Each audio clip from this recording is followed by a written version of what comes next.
They're going to come your way. So much so that you won't know what to do when they come your way. So many of them are going to be coming down, beating down your door, because you have the one thing they don't have. You have stability. Why? Because you have the understanding of this truth, this knowledge, which is going to keep you stable.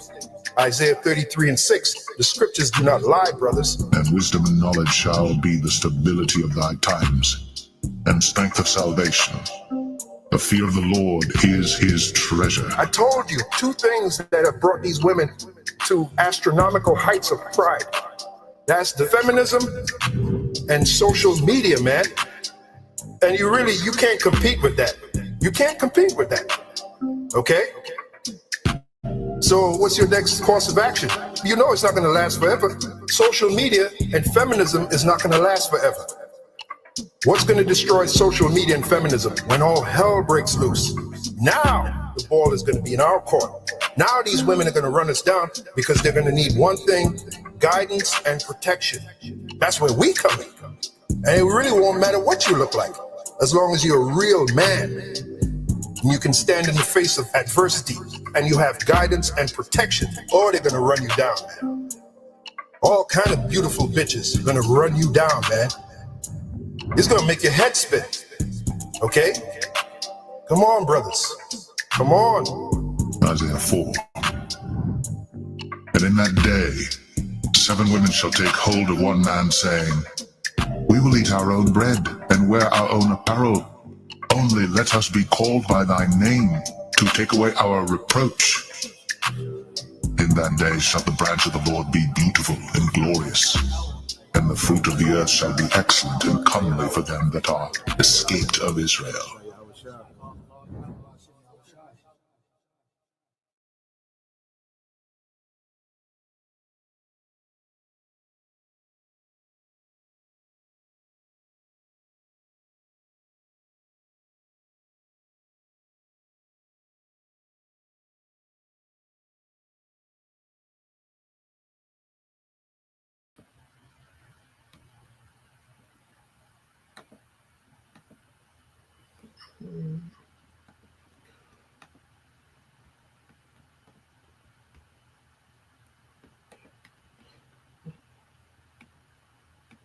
All right, Shalom. First and foremost, we would like to give all praise and glory unto Yahweh, Bahasham, Yahweh Shah, Bahasham, Kakadash. Double honors unto the apostles and the elders of GMS who rule well, teach well, being great examples for his younger brothers, and peace and blessings and salutation to the hopeful lake out there pushing his word and truth and in sincerity across the 4 winds. In the name of Yahweh, Bahasham, Yahweh Shah, pushing to get up out of here. Shalom to the hopeful lake, the believers, the listeners, whom have came back to the obedience of the scriptures through faith in Yahweh Bashim Al Shah. All right. We are the Brothers GMS Mississippi Camp coming with another, weekly lesson. And it's just following up, dealing with this guy, Matt Walsh, as he, went on that rant on X the other day, pretty much, taking pride, in what, his ancestors, his forefathers, came over here and done, all right, to the northern tribes, and these devils, speak from a position as if, they have always had this high moral ground, okay, as if they was always, everything they did was in righteousness, even the slaughtering, of the northern tribes that was over here, and they present themselves as if, they are, the standard of righteousness in the earth, and when they do wickedness, it's for the better of humanity. When it's the exact opposite, man. Okay, we have to understand the nature of an Edomite. Okay, which I have a listen. I was just listening to our boy Shaheed. He went in, on the violent nature of Esau Edom. He went into some numbers. All right, but what the world has to understand, all right, that this man is the wicked, and that there's no nation on earth that's more wicked than him, that's more deceptive and more violent than him. Okay, and that's this man's nature. So what we're going to go through is this period called the Spanish Inquisition. Okay, and it goes to show you how these devils shove, all right, Christianity, in the form of Roman Catholicism, which is the mother of all these Christian denominations, okay, that's in the earth now, okay. But it shows you how, they took this Roman Catholicism, and remixed it with the sword, okay. When you go into the scriptures, that's off, okay. And we're gonna start off with this scripture here. You can read that, bro. Con, can you hear me, bro? Yeah, I get you. Con. This is the book of Romans, chapter 13 and verse 10.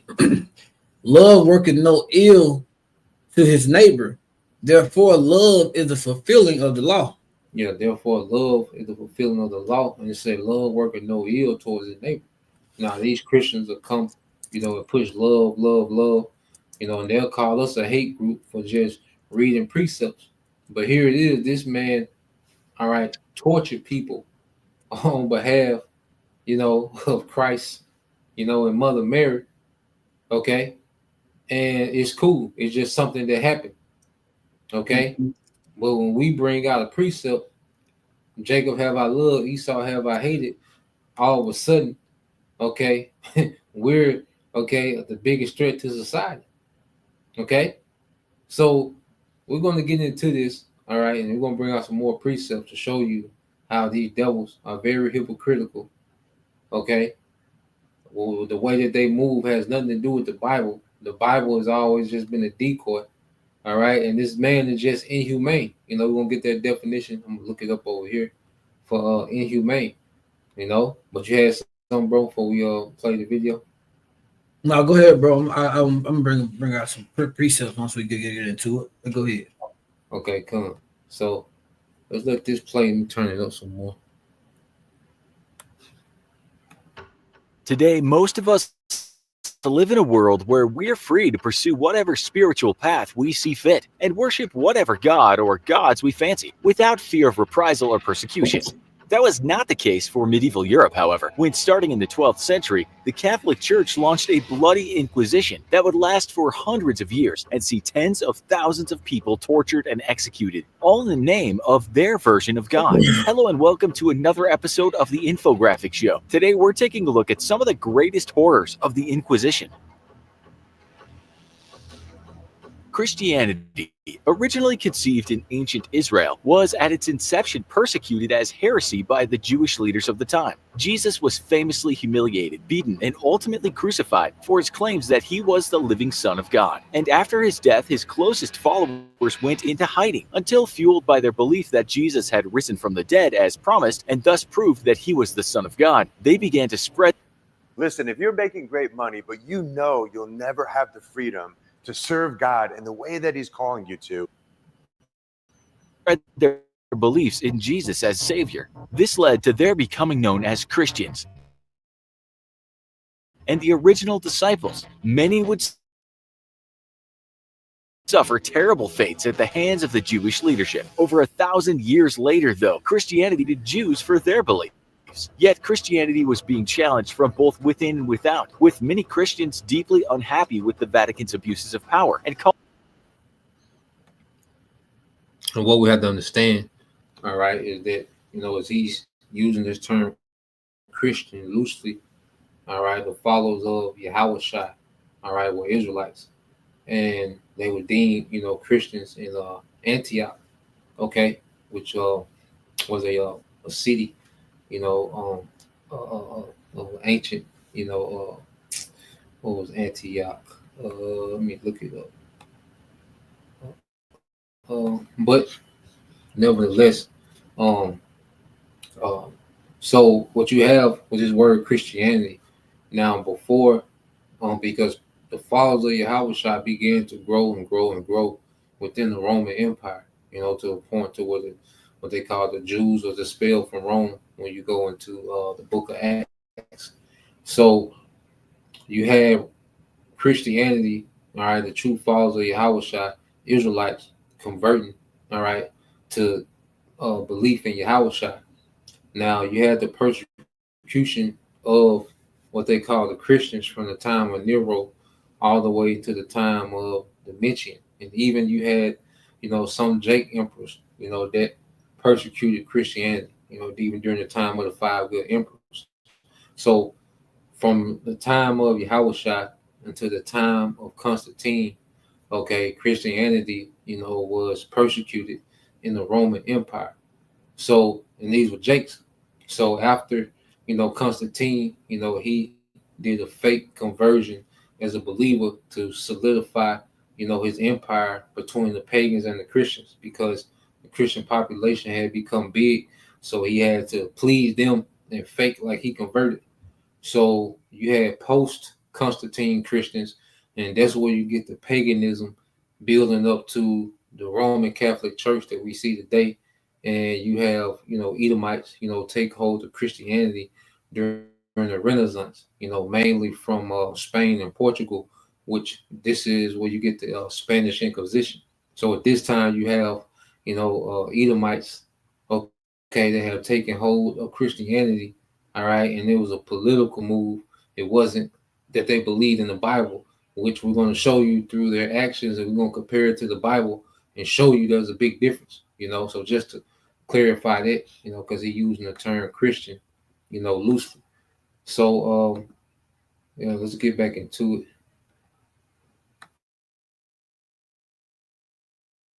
Calling into question problematic Catholic dogma. Others who simply wanted to worship God in their own ways were also threatening the power and influence of the church, and that could not be tolerated. Publicly proclaiming that there could be only one road to God and all else was dangerous heresy that threatened to steer people away from God's love, the Inquisition was launched in the late 12th century. Though sadly the truth was that the church was more concerned with securing its own power and wealth rather than the souls of the faithful it claimed were being threatened. The inquisitors were specially trained priests who were instructed in the art of discovering heresy and rooting it out, then extracting penance and confessions from heretics, almost always through torture. When an inquisitor arrived in town, he would immediately announce his presence to the local population and would give citizens present a chance to admit their heresy. If they did, then they would be doled out a punishment befitting their level of heresy, everything from a forced pilgrimage to holy sites in Rome to severe whippings which could scar a person for life. For inquisitors, true penance could only be achieved through deep pain. Thus, most inquisitors would make use of special bullwhips, which would come with small metal beads at the end, in order to deeply lacerate flesh. Others still used a tool known as a cat of nine tails, which was a whip with 9 extensions, typically with each one inlaid with pieces of sharpened metal. The wounds would be so severe that often those receiving this punishment would die from infection or be crippled afterwards. Those that survived bore the scars for life, their backs forever disfigured by the horrible whipping. This was, of course, lighter punishment reserved for those.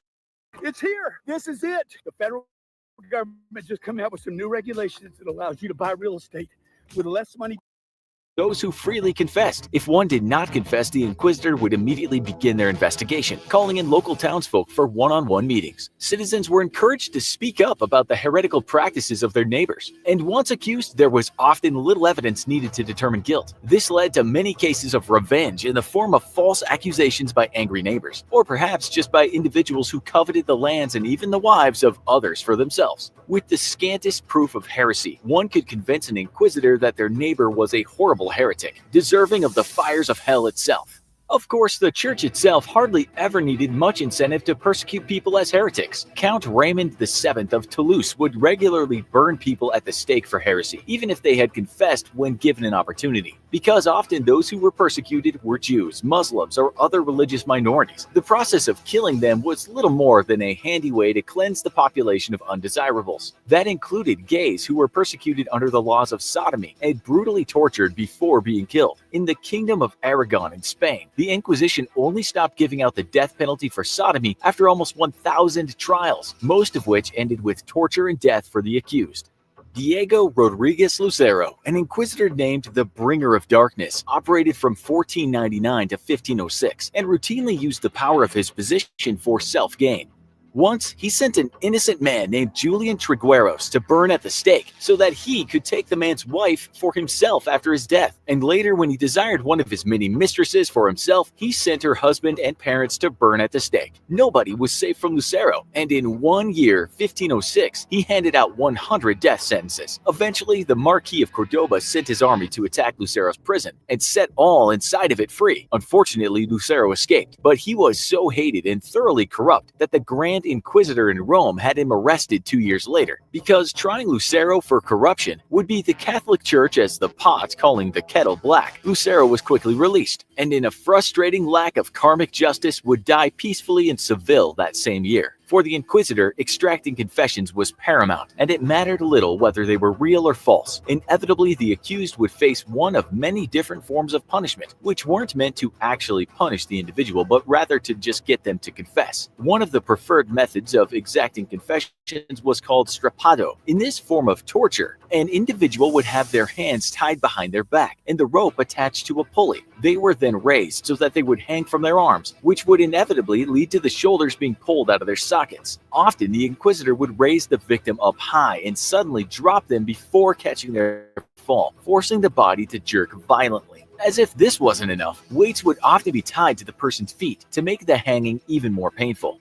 The rack was yet another popular tool of the Inquisition, and a very effective one at that. Here, the subject had their hands and feet tied or chained up to rollers at one or perhaps both ends of a wooden frame. The Inquisitor would then slowly turn the rollers with a handle, which pulled on the ropes or chains and stretched the victim's arms and legs until they dislocated. Sometimes the process would simply continue until limbs were torn off completely. Even though mutilation was forbidden by the Church, in 1256 Pope Alexander IV gave inquisitors the power to forgive each other for any wrongdoing they committed during their torture sessions. This meant that the inquisitors were free to add any form of torture they could dream up to victims who were enduring the torture of strappado or the rack, and thus they often did, because why waste a good chance to mutilate someone? If confessions weren't forthcoming, or perhaps the Inquisitor didn't quite believe they were honest enough, they could get inventive with their bound-up prisoner. This would include the use of devices such as the boot, which was a wooden-framed shoe that was placed on the foot of a victim and was slowly tightened until eventually it crushed the bones of the feet and lower legs. Another popular device was the thumb screw, which was made up of small inserts for each of the fingers on a hand, which were gradually tightened until they crushed the finger bones completely. For women, one of the most horrific implements of torture was known as the breast ripper, which was nothing more than a prong-like iron device which would be heated in a fire and then affixed over each breast, with the Inquisitor violently ripping away the breast tissue until there was little more left than a mass of cauterized tissue.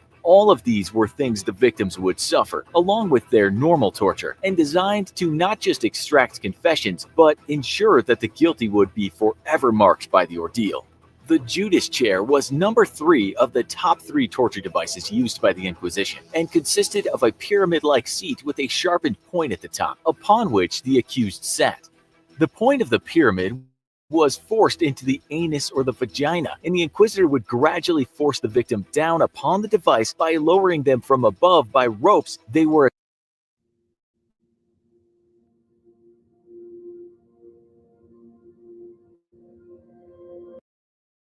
attached to. Sometimes the ropes were attached from below, allowing the Inquisitor to turn a crank and slowly force the accused down onto the device. Ironically, this was seen as the most humane of the 3 main methods of torture, and this would rarely lead to death and instead would disfigure the person and create lifelong difficulties walking. For women, it would basically make childbearing all but impossible. A milder form of punishment was known as the heretic's fork, and was an ingenious device which consisted of a 2-pronged fork-like device. The device would be tied around the person's neck, and one end of the fork would be placed below the neck, digging into the lower jaw. The other end of the fork would be gouged into the flesh of the chest, securely holding it in place. Thus, the victim would be unable to move their head forward at all without impaling themselves, and the act of speaking was excruciatingly painful. Victims would often be left like this for days before trials, in order to encourage their cooperation, even if those trials more often than not ended in being burned at the stake. For any who wished to avoid their ultimate fate by trying to impale themselves on the fork, the prongs were placed in such a way that doing so was impossible and would only lead to even more pain instead. The Nuremberg Virgin, or Iron Maiden as it's often known, was a sarcophagus-like device in the shape of a woman, with a Virgin Mary placed atop it by the Inquisitors to symbolize the triumph of Christianity over heresy and dissidents. Models differed, but in essence they all worked the same way. The victim was shoved inside it and then had the door thrown shut. In some models, the inside of the maiden was rigged with spikes several inches long. In others, there were no spikes, but instead small holes through which long nails could be thrust through. In order to keep a victim from dying too fast, though, the spikes or nails were situated in such a way that they did not pierce any vital organs, thus ensuring the victim could stay alive for a long period of time. Models differ, but generally, the victim was stabbed through in both the shoulders, lower back, in 3 places across the chest, on each buttock, and once in the stomach. Some models had special slots for inserting nails that would impale the victim through the eyes, but not so deeply as to penetrate into the brain. Inquisitors may throw someone inside and leave them until they died of their wounds, the victim trapped in the enclosed space and unable to move without deepening the wounds they are already suffering. Other Inquisitors would slam the door to the maiden open and shut several times, stabbing the victim through over and over again. Curiously, this device was meant to symbolize the victim entering into the embrace of the Virgin Mary herself, an act that symbolizes the Catholic Church's absolution of the accused sins. The Spanish Inquisition was a time of legalized horror inflicted upon the religious minorities of Europe, mostly Jews, pagans, and Muslims. Often the motivations were nothing more than a desire for more wealth and power, with the Church seizing the assets of the accused, even if they were allowed to live after the accusation. Men in power who coveted the wives or lands of others would send innocent men to be executed, and jealous lovers betrayed their partners to the Inquisitors for revenge. While the Inquisition was meant to combat sin, it ironically only ended up enabling some of the greatest sins in European history. Today, the world casts a mistrustful eye toward organized religion.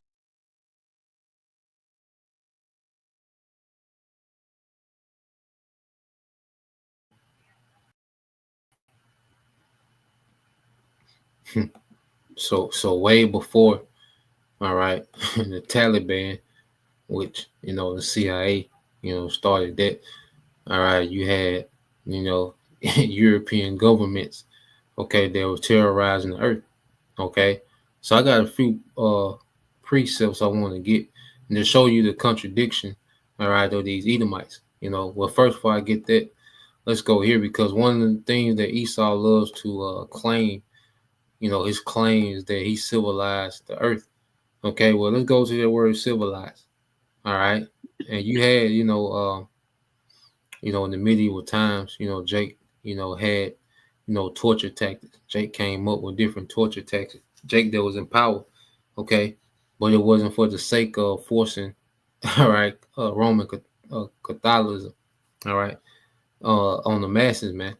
And these devils, okay, they did these things, as you say, out of greed, okay, out of wealth, and pretty much as a power grab, okay. But they knew that the masses of the people, all right, were into Christianity, so they used Christianity as just a decoy, for a power grab and a money grab, okay, as they was devils were coming back into power. So you got this word civilized. Can you see it, bro? Come. Yeah, you can read it, bro. Come, this is the word civilized in adjective form. It says at an advanced stage of social or cultural development. Yep. So when you read definition 2. Definition 2, it's complete opposite of Esau: polite and well mannered. Real polite and well mannered, courteous, gracious, culture, cultivated, polished. Okay. And here it is, and then like I say, people could just lie, just based on, you have an argument with your neighbor, and this nigga can say that you're a heretic. All right. And the inquisitor come see about you, man. So it was just, organized, all right, disorganized terrorism, man. Okay. And this is what they was doing in Europe. And they brought that over here to the New World, as they call it. All right. And we're going to look at a map. Now, one of the biggest things that Esau loves to say about all the other governments of the other nations, especially, with Ishmael, is that they're inhumane. Okay. But when you go into this word inhumane, who does this fit? especially seeing what we just seen. Who does inhumane fit? All right, so you can read that, bro. Inhumane and adjective form, without compassion for misery or suffering, cruel. Yeah, so based on what we just seen, was that not inhumane? And this what this man brought over here to the new world, to a people, okay, that he called savages, okay, but they wasn't doing that to each other, Mm-hmm. okay, because you go into inhumane, it goes into what some of the words is savage, monstrous, barbaric, all right, barbarous, diabolical, you see, sadistic, okay. So he's quick to put these terms, okay, on these other leaders, and CNN, speak about the inhumane leaders, and Gaddafi and Saddam, and the Con, Bin Ladens and all these different characters. All right, well, there's no one that's more inhumane than Esau Edom, whether he does it covertly by dropping bombs, or whether he just poison your food supply, okay, and oppress you, with poverty, man.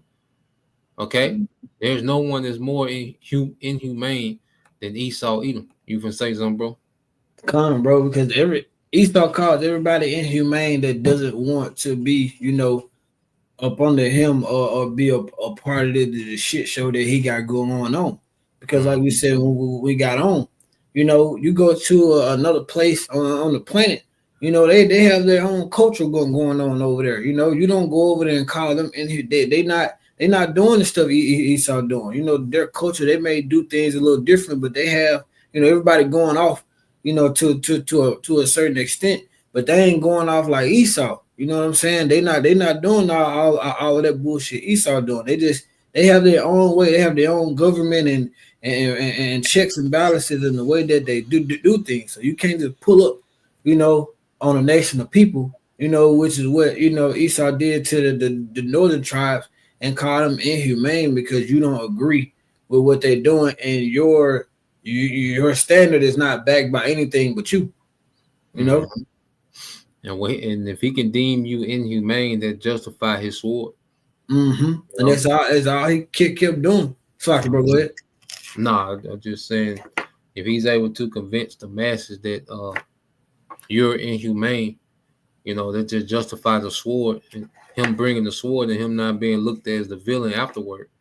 Okay, so I want to get this in Romans 12:17. You can read it, and we'll read to the end of the chapter. I think verse 21. You got it, bro. This is the book of Romans chapter 12, starting in verse 17.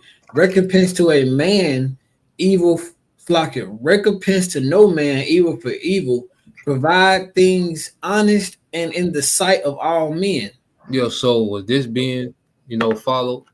Okay, these devils, okay, had the Bible in their hand while they were, great robbing and murdering, torturing, stealing. Okay, when do these scriptures apply? Mm-hmm. Show you that it was never about the Bible. It was just a decoy. Okay, and this man took the earth with the sword. Okay, with the Bible. Okay, just as the decoy to disarm. Okay, and justify, his doings. Okay, go ahead. Come, verse 18. It says, if it be possible, as much as lieth in you, live peaceably with all men. Yeah, live peaceably with all men, if it be possible. Okay, and this devil, he took the Bible and he went and terrorized all men. Okay, he went on a global tour and terrorized all men under the banner of the Bible. Okay, when Yahushua sent forth his disciple, it was to teach. Okay, and if they wouldn't hear, okay, what you had to say, shake the dust. See, if he was following the Bible, he should have came over here, tried to preach to the northern tribes. If they didn't want to hear, he should have took his ass back home. Okay. Nah, man started unloading the cannons. Okay, started putting the sickness in the blankets. What they got, smallpox.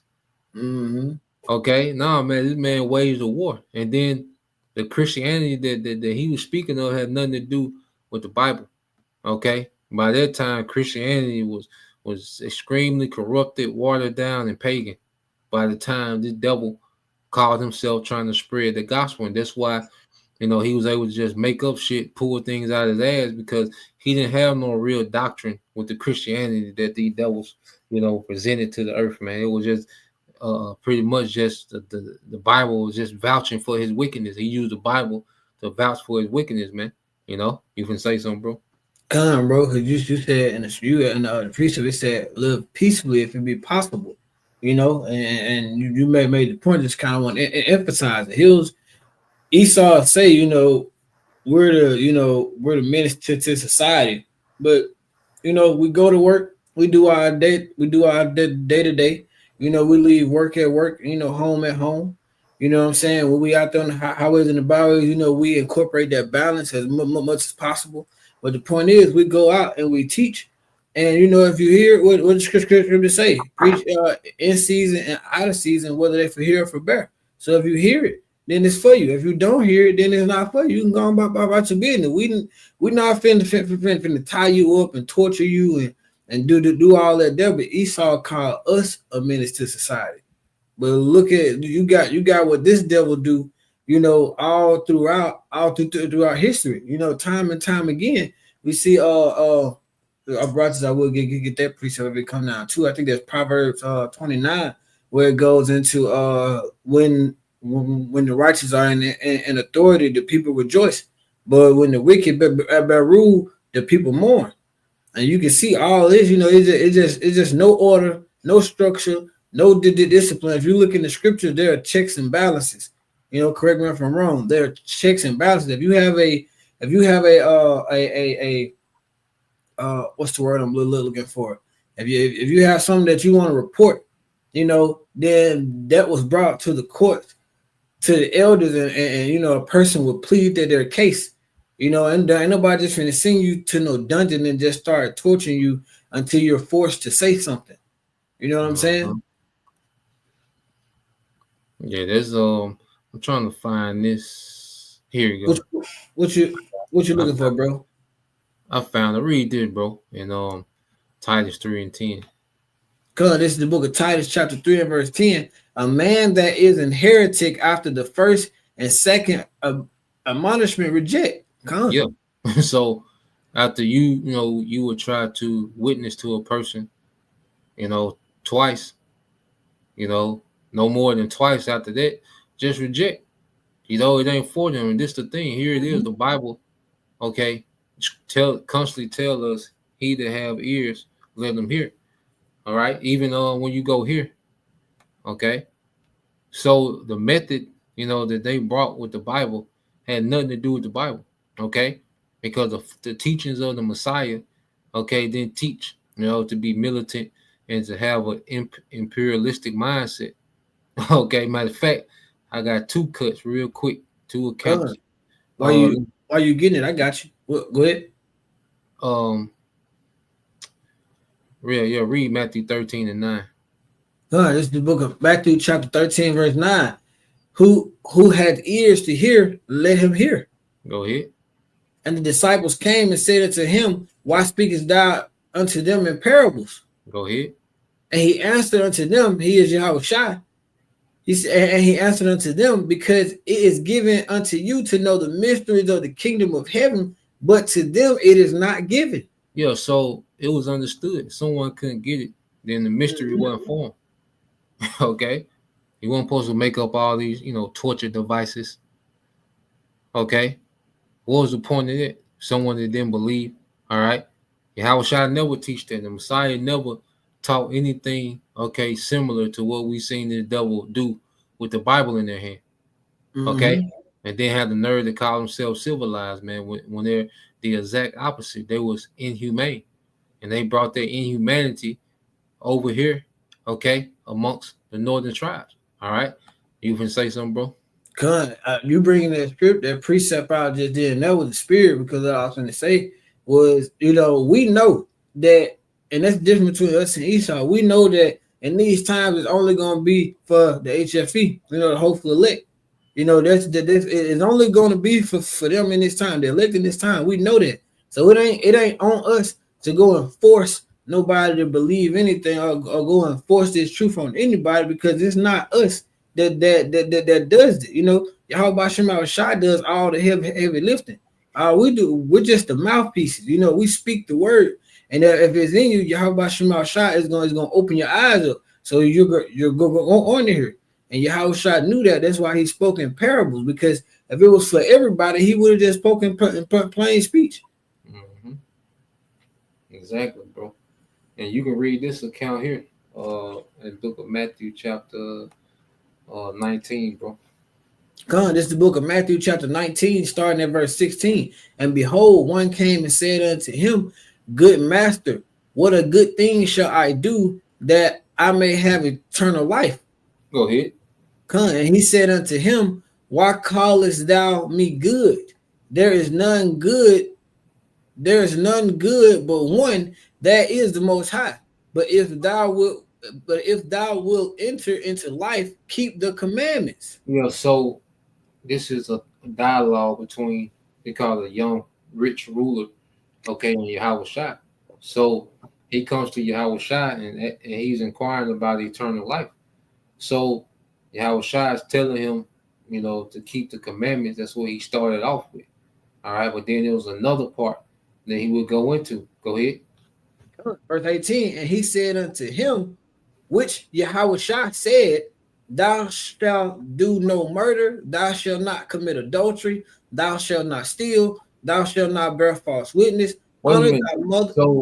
So what we had amongst, you know, the Spanish Inquisition, they were doing murder, okay, and then they were doing murder, okay, for the sake of other men's wives. All right, they were stealing land, they were stealing gold, and they was bearing false witness.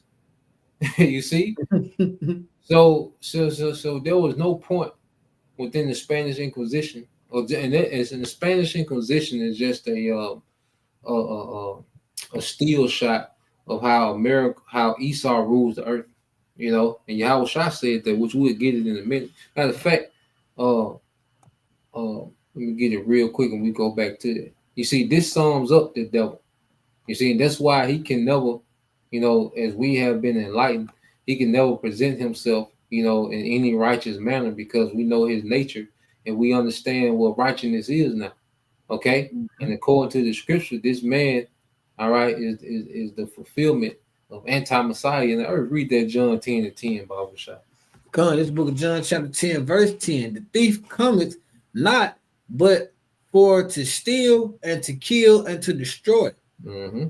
I am come that they may have life and that they may have it more abundantly. Yo, so this man came as the thief, and all he did was steal, kill, and destroy. That's all he does now. So here it is. Yahweh Shah is giving a rundown, okay, of what's required, okay, which, you know, those things with those that he went into the law, which when you go into those laws, we can keep those things, you know, as far as that, you know, we can't help the adultery point, you know, because, you know, there's no virgins, you know, but when you go into steal, okay, murder and bearing false witness, and, you know, don't continue in adultery, you know, don't, you know, intentionally commit adultery. You see, these are all things that we can do. You see, but Esau, he doesn't even do those, because it's not in his nature. You see, he can't pretend to be this Christian anymore that he used to pretend to be.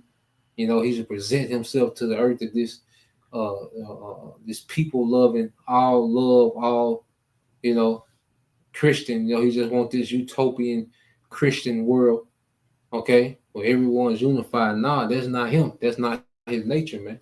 Okay, what you got, bro? Started at verse 19. Come, Matthew chapter 19, Matthew chapter 19, verse 19. Honor thy mother and thy father, and thou shalt love thy neighbor as thyself. Go ahead. Hold on, wait a minute. Love thy neighbor as thyself. So would you would you torture yourself like that? You know, like this devil, you know, would torture and steal. Okay, great. Okay. So this devil showed no you know, qualities of the scriptures, man. You got it, bro. Mm-hmm. Cause like my me asked Flocky, You but it got said, that? like you said, love thy neighbor as thyself. Would you go and lie on yourself? Would you go and put yourself through all that? And that's a different thing about us brothers, and the Akim. We look at each other. That's my brother. I'm gonna treat him exactly how I would want him to treat me. And that's for the sake of just righteousness and doing the right thing. We always say we're gonna do the work. We're gonna stay in this walk. I brought this out. That y'all by Shema Shah keep the spirit up on us. We're gonna do right by people. We're gonna do right by the brothers, and we're gonna try to live just a pretty simple life. You know, but Esau wants the complete opposite of that. Con. You keep reading, bro. Come verse back in Matthew 19 verse 20, it says a young man said unto him, all these things I have kept from my youth up, what lack I yet? Go ahead. And Yahweh Shai said unto him, if thou wilt be perfect, go and sell that thou hast and give to the poor, and thou shalt have treasure in heaven, and come and follow me. Yeah, so Yahweh Shai is talking about giving up possession, showing you that these gospels are not about a money grab. Well, you got Jake and Israel to do that now. They turned this to a money grab. They turned this to a grab of power. What, even if it's just YouTube fame. But Yahweh Shai never pushed this materialistic. There's nothing wrong with having things, okay, but that was never the focal point of the ministry, okay. So these devils, they use the Bible, like I say, for a power grab or money grab, and they use the Bible as a witness of saying that they're right, okay, with their, perverted, doctrine and twisted understanding, of the Bible, So I got what you had wanted to get something in Proverbs, bro? Proverbs 29. Okay, I agree. I read it for you, bro. I think Proverbs it's 29 2. yeah, come 29 too.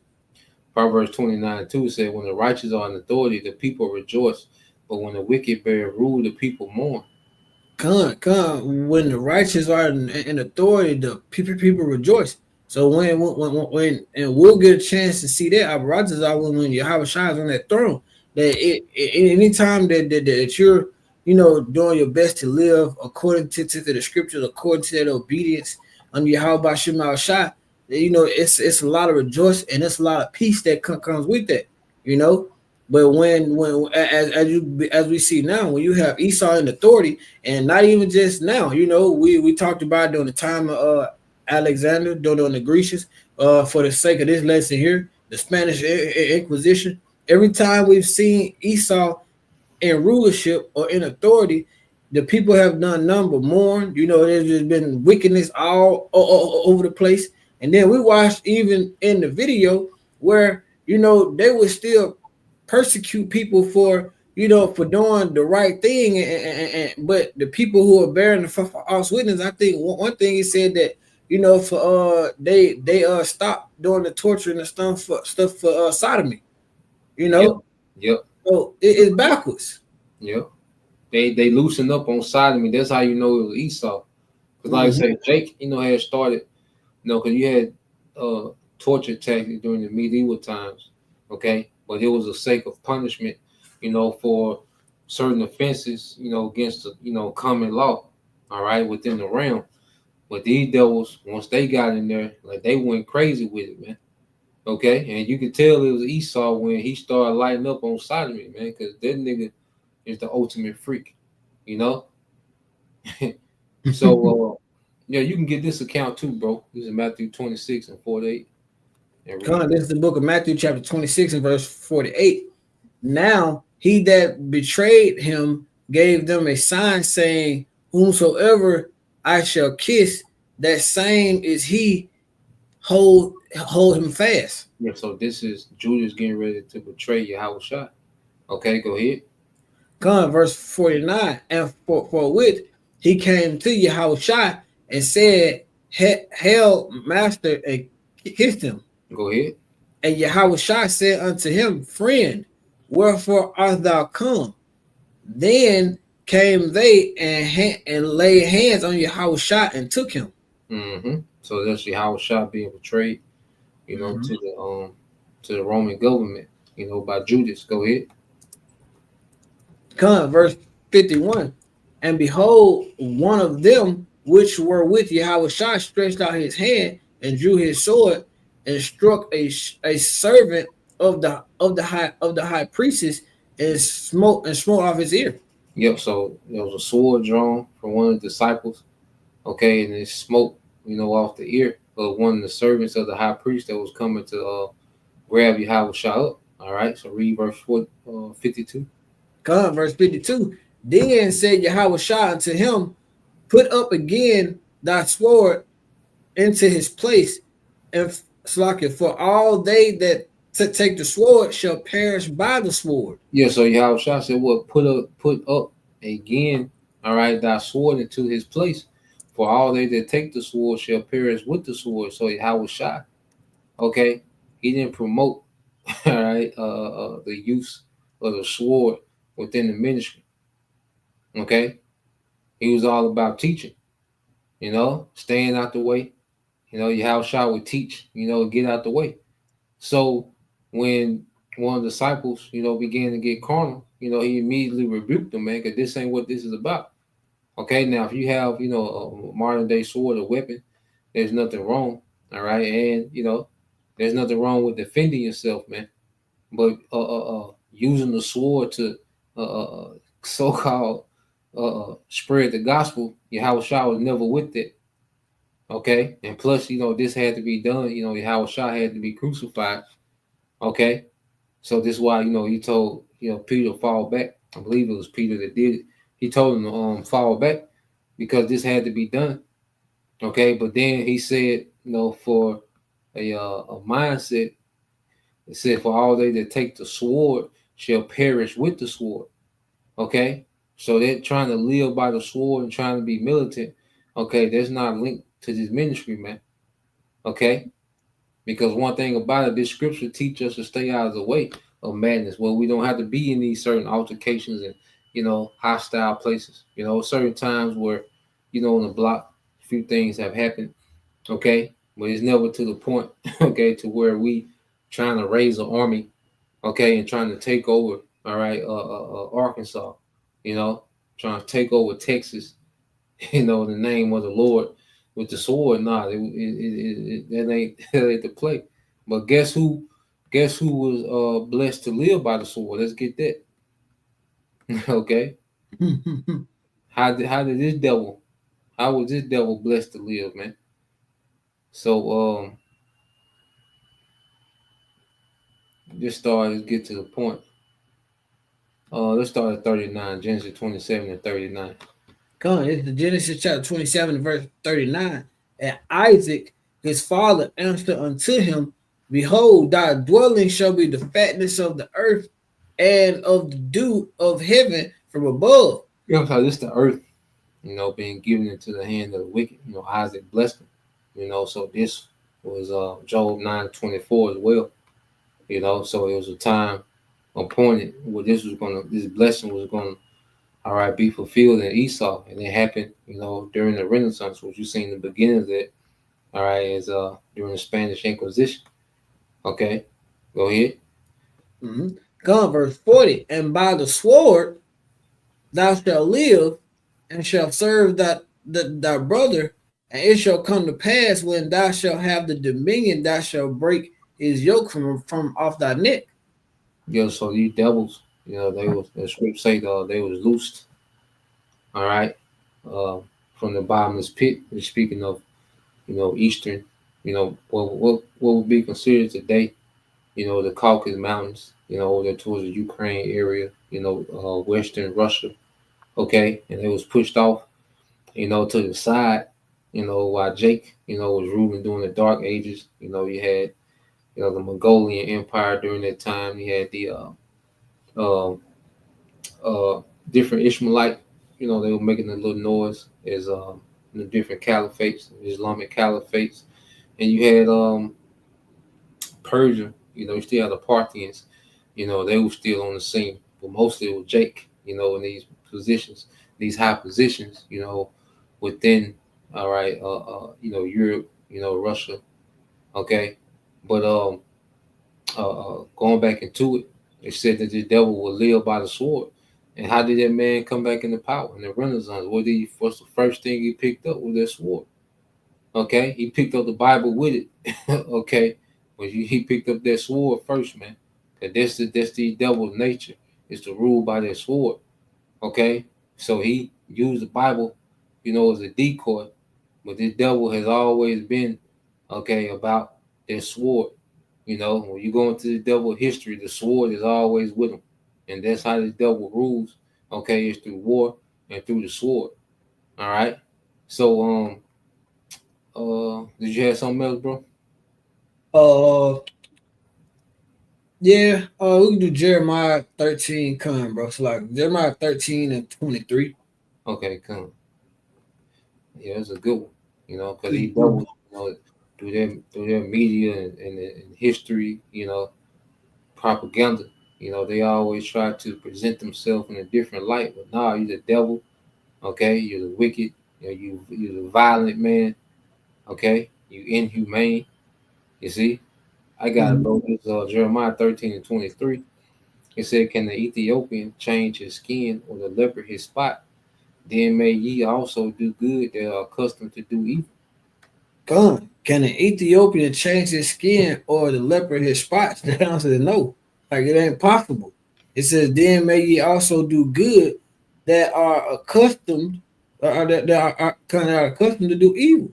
So if it's in you, it's in this devil to rule by the sword, which is what you were gonna go, what you said earlier, bro. It's in him to rule by the sword. So that's his nature. That's the spirit that he was given. So that's what he's gonna go on to do. Esau he's like an animal. The spirit that's in him, that's exactly what he's gonna do. It's not in him to do any good. So you niggas are haul up behind Trump about different things that he's doing. He gonna show his true colors on you real soon. But the point is, no matter how much they tried to whitewash everything, no matter how much they tried to say they're doing it, for the sake of good, or was going into they want to civilize the region or civilize the earth. It's never been in him to do anything good since he was born. It was all estimated. Mm-hmm. And how he built, and a lot of Jake finna learn the hard way this time. All you niggas for Trump, okay? You nigga woman that look at this man as God, okay? You still, follow his philosophies, and you still operate off his reasoning. You're going to see, a lot of our people are going to see the devil. The Lord gonna make this man go retro on you niggas, man. Okay, and the Lord's gonna the Lord has given this man power, okay, to judge, until he's judged, So yeah, man, this devil. Matter of fact, we'll end it on here. Okay. I had one more for you. Okay, yeah, let's get Joe one more, and then we end it in Joe. What you got, bro? Revelations 22 and 11. Come. Yeah, it's a good one too. Yeah, bro, what you got? It's the book of Revelation, verse 22 and 11 says, "He that is unjust, let him be unjust still. And he which is filthy, let him be filthy still. And he that is righteous, let him be righteous still. And he that is holy, let him be holy still." And that comes up what you were saying earlier too about how we're not finna force nobody to believe anything or nobody to do anything, and also you ain't gonna force Esau to be good, or he's not gonna turn out to be some light bringer or whatever. So what the person that is gonna help you out or whatever you in. Esau was unjust. A lot of people out here that are very unjust. So we're gonna let them stay unjust. We're gonna let them stay filthy. If it's for you, if it's for you, if it's for you. If the Rakakwadash in you, how about Shema Shah gonna go open it up, going into if you're holy, or if you're of that number, Abaratazar, or if it's in you to even want to please you, how about Shema Shah, then that's gonna come out of you, and that's what you're gonna do. But we're gonna the point is we're gonna let everybody play the role that they're supposed to play. We ain't gotta force no hands. We ain't got to torture nobody. We ain't got to do nothing to nobody. We're gonna let everybody play the role that they was that is predestinated for them to play. And when we see how that's go, we're gonna revert it back to the scriptures, and we're gonna move accordingly. Come on, bro. Beautiful said. Because you'll be going against the Most High trying to make somebody get it that ain't supposed to get it. Mm-hmm. So, we was never given, the order to do what these devils have done, under the banner of the Bible, you know. So let's get this in let's go to verse 4, Job 24, and read verse 5. This is the book of Job, chapter 2. You said verse 4 and 5, right? Yeah, 4 and 5, Bible shop. I got you. This is Job chapter 20, verses 4 and 5. It says, knowest thou not this of old, since man was placed upon the earth, that the triumphing of the wicked is short, and the joy of the hypocrite but for a moment. Yeah, so we're in this short triumph of the wicked. Okay, and this is part of the comfort of the scriptures, knowing that the devil have but a short time. All right, and this hypocrite right now, he's been in his joy. He's been able to deceive the masses and present himself a particular way. He's been able to put blame on everyone else. He's been he's been in the seat of morality in the earth. To where he can decide what's inhumane, what's wicked, what's evil, what's good. But now, all right, we're in a time of true judgment where Yahweh Shai finna come judge in righteousness, man, and get everything in order. So, at the end of the day, the devil has his run. All right, the the jig is up. Okay, the changing. All right, of rulership, the transitional rulership is in progress, and the devil finna lose, man. So that was the point. You had something else, bro? For you? No, I was just agreeing with you, bro. Come on, bro. Well, we'll leave it there. Lord will you brothers, all right, and you sisters edified once again. We give all praise and glory unto Yahweh, Bahashem, Yahweh Shai, Bahashem, Kakadash. Double honors unto the apostles and the elders of GMS who rule well, teach well, being great examples to us younger brothers, and peace and blessing, salutation, and hopefully shalom. Shalom.